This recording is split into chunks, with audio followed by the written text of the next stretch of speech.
बिस्मिल्लाहिर्रहमानिर्रहीम। अस्सलामुअलैकुम dear students. आज जो है 9th क्लास का लेक्चर नंबर 5 को हमने डिस्कस करना है। हाँ जी, लेक्चर नंबर 5। तो मज़ीद हमारे पास जो है सब ब्रांचेस जो रह गई हैं हमारे पास, उसको देख लेते हैं। सबसे पहले है बचा इम्यूनोलॉजी। इम्यूनोलॉजी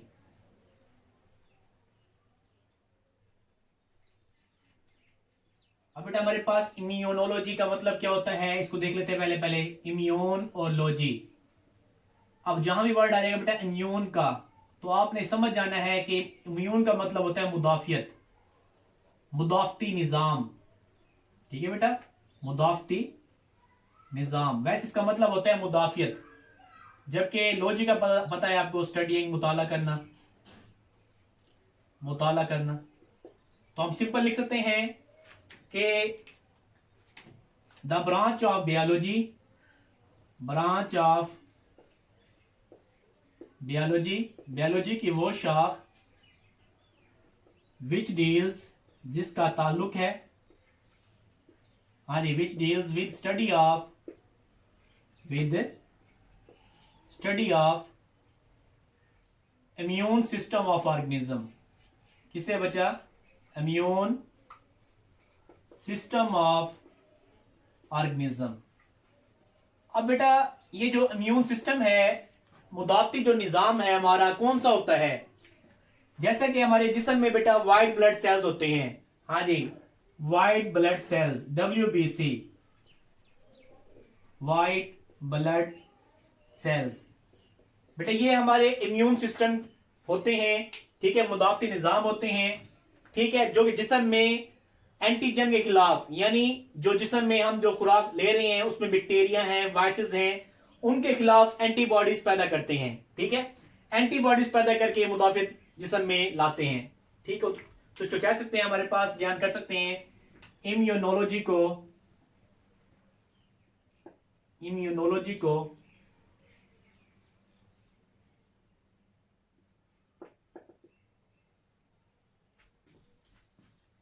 हाँ जी, ब्रांच के बायोलॉजी की वो शाख, बायोलॉजी की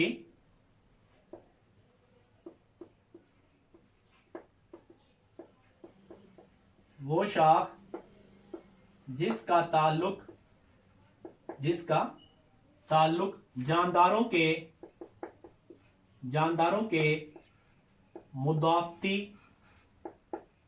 निजाम के मुताला से है, मुताला से है, उसे क्या कहते हैं बच्चा? इम्यूनोलॉजी कहते हैं, इम्यूनोलॉजी।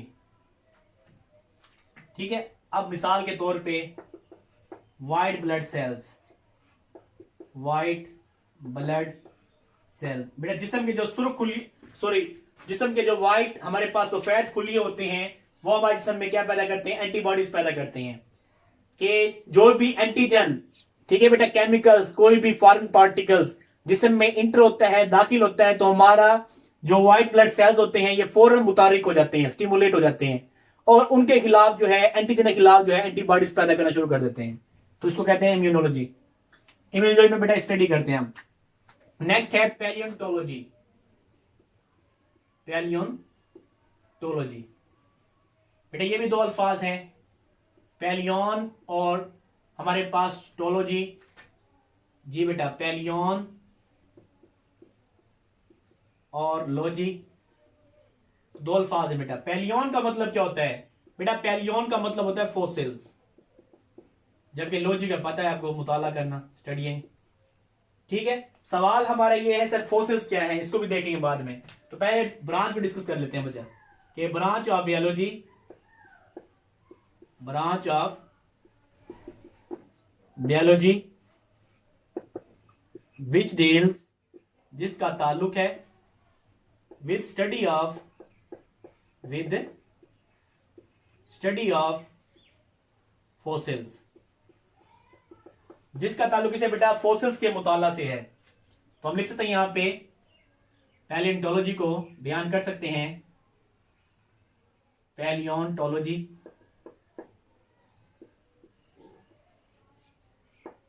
हाँ जी, पैलियोंटोलॉजी। इसको बेटा उर्दू में कैसे बयान करेंगे? फॉसिल्स। उर्दू में ऐसे लिख सकते हैं, फॉसिल्स, स्टडी, मुताला करना। ठीक है, तो पैलियोंटोलॉजी को कैसे बयान करेंगे हम? कि बायोलॉजी की वो शाख, हाँ जी, बायोलॉजी की वो शाख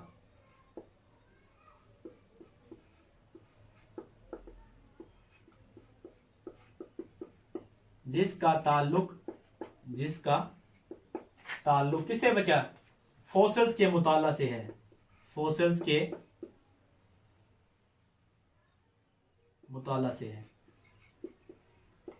अब सवाल हमारा ये सर, फॉसिल्स क्या होते हैं? What is fossils? तो बात को फॉसिल्स की अलग से डेफिनेशन आ जाती है। तो बेटा आप फॉसिल्स के बारे में बयान करेंगे कि फॉसिल्स किसे कहते हैं।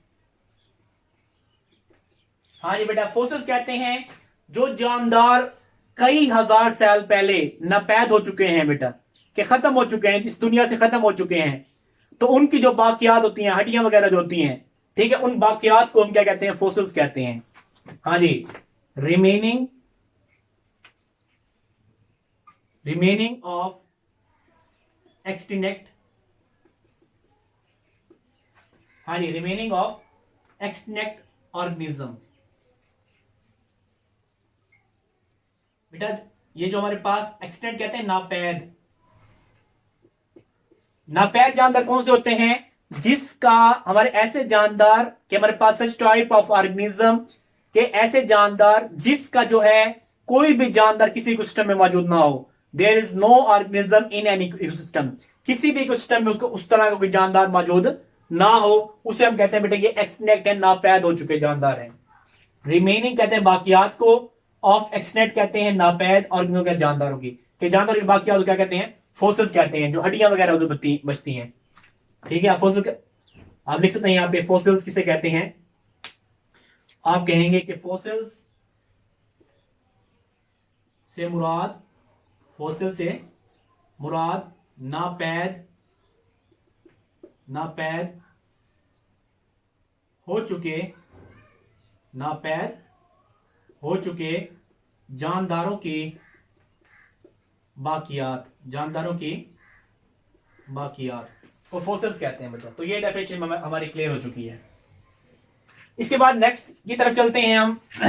हमारे पास जो है इन्वायरमेंटल बायोलॉजी, इन्वायरमेंटल बायोलॉजी। अब बच्चे इन्वायरमेंटल किसे कहते हैं? माहौल को, ठीक है, यानी माहौलियाती बायोलॉजी। उर्दू में क्या लिखेंगे इसको? माहौलियाती बायोलॉजी। अब इस बायोलॉजी में हम क्या स्टडी करेंगे बच्चा?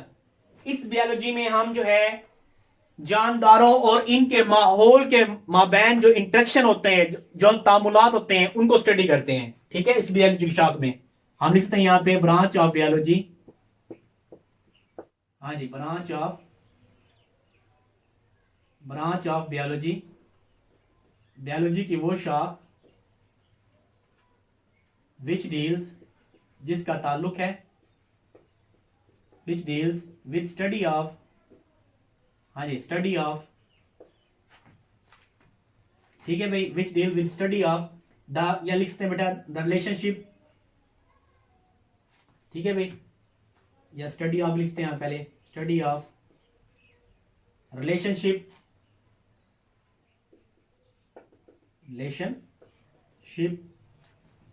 between the organism and their environment, between the organism and their environment। कि बेटा जानदारों का इनके माहौल के माबैन जो ताल्लुक होता है बेटा, उसे क्या कहते हैं? इन्वायरमेंटल बायोलॉजी कहते हैं। कैसे? कि एक जानदार जो है माहौल में कैसे रहता है बच्चा, ठीक है, कि माहौल के अज्जा के साथ उसका क्या बाहमी ताल्लुक है, उस ताल्लुक के मुताबिक हम क्या कहते हैं? इन्वायरमेंटल बायोलॉजी कहते हैं, या माहौलियाती बायोलॉजी कहते हैं। उर्दू में कैसे बयान करेंगे आप? माहौलियाती बायोलॉजी को आप कहेंगे बायोलॉजी की वो शाख, हाँ जी, क्या कहेंगे आप? बायोलॉजी की बायोलॉजी की वो शाख जिसका ताल्लुक, हाँ जी, जिसका ताल्लुक किससे बचा, जानदारों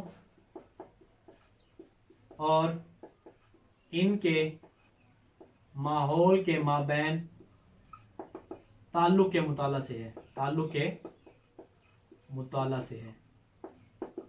उसे बचा क्या कहते हैं, माहौलियाती बायोलॉजी कहते हैं, उसे हम माहौलियाती बायोलॉजी कहते हैं। ठीक है, तो ये हमारे पास जो है डेफिनेशन क्लियर हो चुकी है कि जानदार जो है बेटा माहौल में कैसे रहते हैं।